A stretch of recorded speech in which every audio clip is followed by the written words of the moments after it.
महाराज दशरथ ने धोखा में श्रवण कुमार के तीर मार दिया था। इस श्रवण कुमार के माता पिता जो थे वो अंधे थे। ये अंधे क्यों हो गए? इसके दो प्रमाण होता है।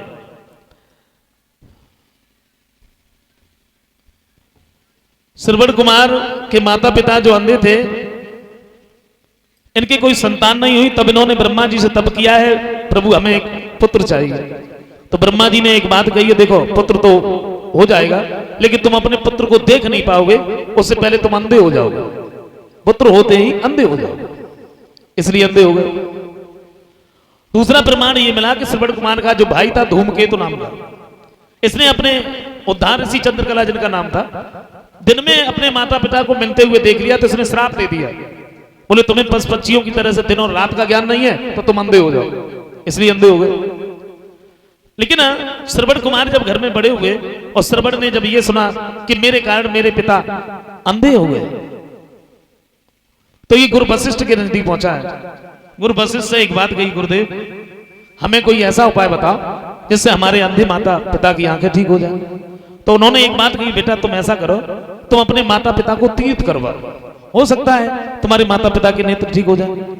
श्रवण कुमार घर पर आया, अपने पिता से मां से एक बात की, भैया हम तुम्हें तीर्थ यात्रा में ले चलेंगे।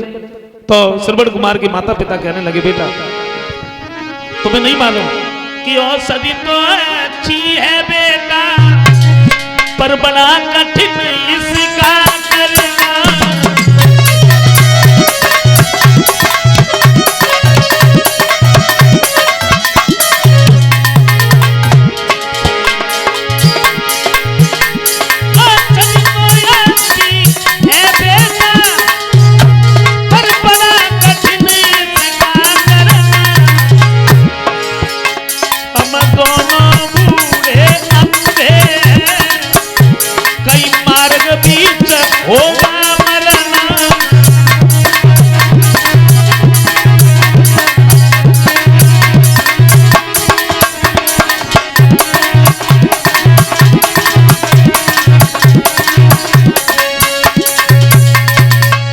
जवाब दिया, बेटा हम लोगों के ऊपर बुढ़ापा है, कहीं मौत न हो जाए, तुम ये काम मत करो। लेकिन श्रवण कुमार नहीं माने, कामर तैयार की है, अपने अंधे माता पिता को उस पर बिठा करके चारों तरफ तीर्थ घुमाते रहे। अयोध्या में जब आए तो श्रवण कुमार की मां ने एक बात कही, बेटा आज बड़ी तेजी से प्यास लगी है। श्रवण कुमार कहते, भैया चिंता की कोई बात ही नहीं है,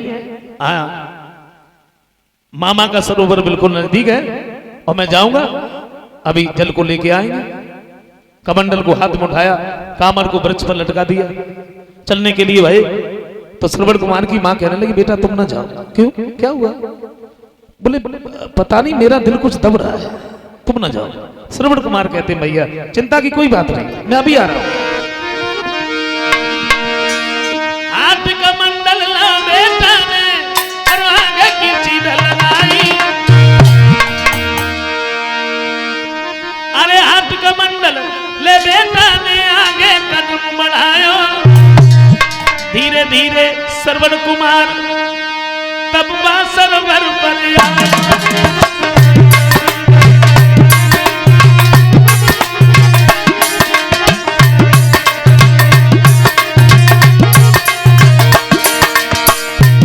श्रवण कुमार हाथ में कमंडल है, जल भरने के लिए चले और जब सरोवर पर पहुंचे, लेकिन हुआ क्या,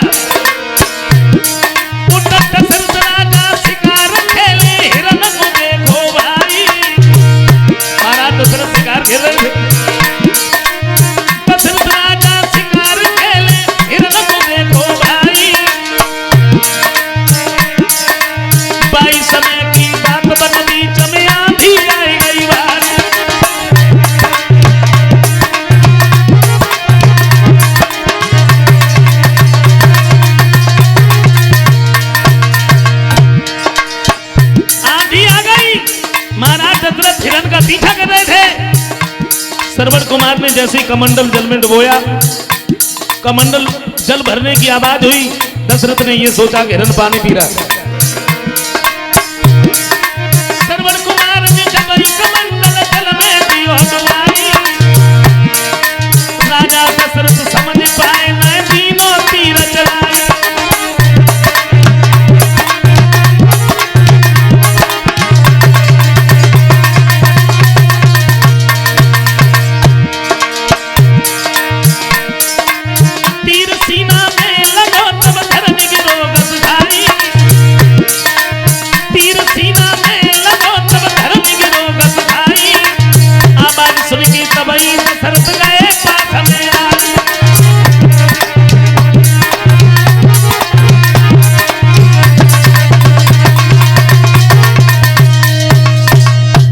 श्रवण कुमार कि जब तीर लगा है श्रवण कुमार हाँ मां कह करके जमीन पर गिर पड़ा। महाराज दशरथ ने जैसे ही आवाज सुनी है तो भागे, श्रवण के नजदीक पहुंचे और जो श्रवण को देखा तो होश उड़ गए। श्रवण तुम? महाराज दशरथ रोने लगे, ये मैंने क्या कर दिया, मैंने तुम्हें बाण मार दिया। श्रवण कुमार कहते हैं मामा अब रोने से कुछ भी नहीं होगा, क्योंकि अब हमारे प्राण नहीं बचेंगे।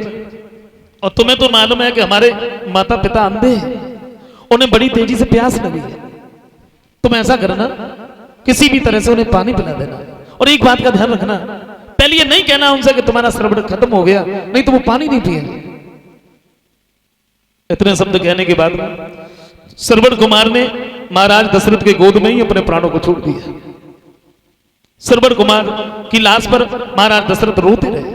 उसके बाद में कमंडल को हाथ में उठाया और ये उसी जगह पर चले जहां पर कामर में इनके माता पिता बैठे हुए थे, वृक्ष पर जो कामर लटक रही थी।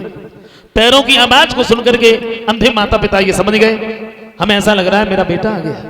जवाब दिया, बेटा मामा का सरोवर का दूर था, बहुत देर होगी तुम्हें आने में, क्या हुआ? महाराज दशरथ नहीं बोले। अंधे माता पिता कहते हैं, बेटा मुझे मालूम है मैंने तुमसे तभी इनकार किया था, तुम मुझे तीर्थ पर न ले चलो और तुमने कोई बात नहीं मानी। मुझे मालूम है तुम बहुत थक गए हो। श्रवण बोलते क्यों नहीं? आज के बाद हम तुमसे कभी पानी लाने की नहीं कहेंगे। नहीं बोले। तो अंधे माता पिता कहते हैं, श्रवण अगर तू बोलेगा नहीं तो मैं पानी नहीं पीऊंगा। और जैसे इतने शब्द सुने महाराज दशरथ रोने लगे।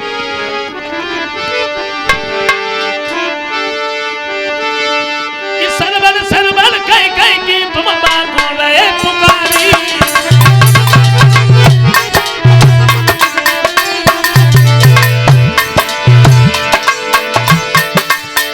सरवण सरवण कह कह के तुम बागों रहे पुकारी।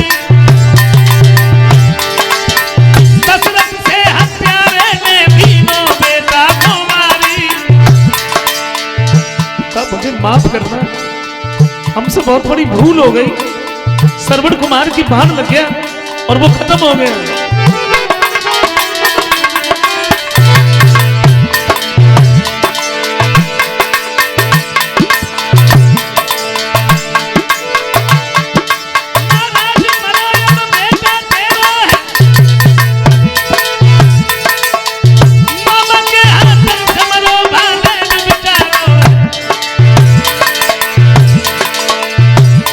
सोई सुन की तनी बात दोनों धरती पे गिर गए। अब तो सुन की इतनी बात दोनों धरती पे गिर गए।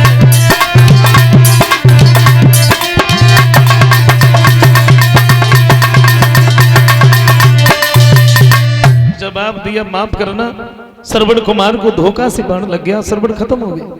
अंधे माता पिता ने एक बात कही, दशरथ ये तुमने क्या किया? तुमने तो अंधे की लाठी छीन ली। कोई बात नहीं, तुम एक उपकार हमारे ऊपर कर दो, जिस जगह पर मेरे पुत्र की लाश है तो मुझे उस जगह पर पहुंचा दो। महाराज दशरथ उनको लेके गए, हाथों से टटोल करके लाश को सीने से लगा लिया, रोने लगे। श्रवण कुमार की मां और रोते ही रोते श्रवण की लाश पर खत्म हो गए।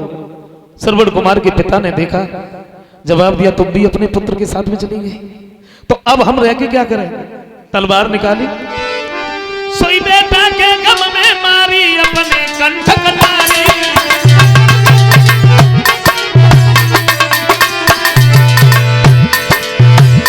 तलवार निकाली, सोई बेटा के गम में मारी अपने कंठ कटारी। लेकिन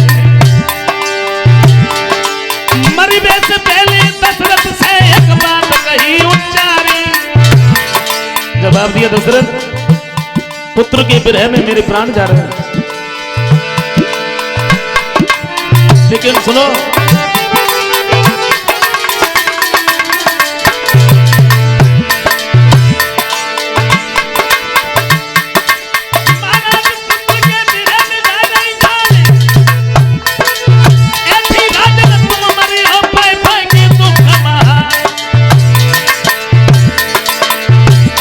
अब तो देखी तनो साथ दोनों ने नामी गवाई रही है।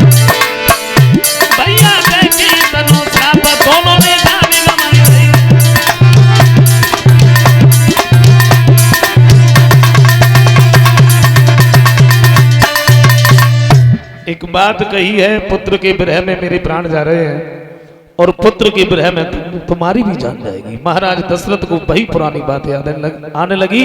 सोचा है कि अब हमारे प्राण नहीं बचेंगे। छोटा सा एक कीर्तन बोल लेते हैं।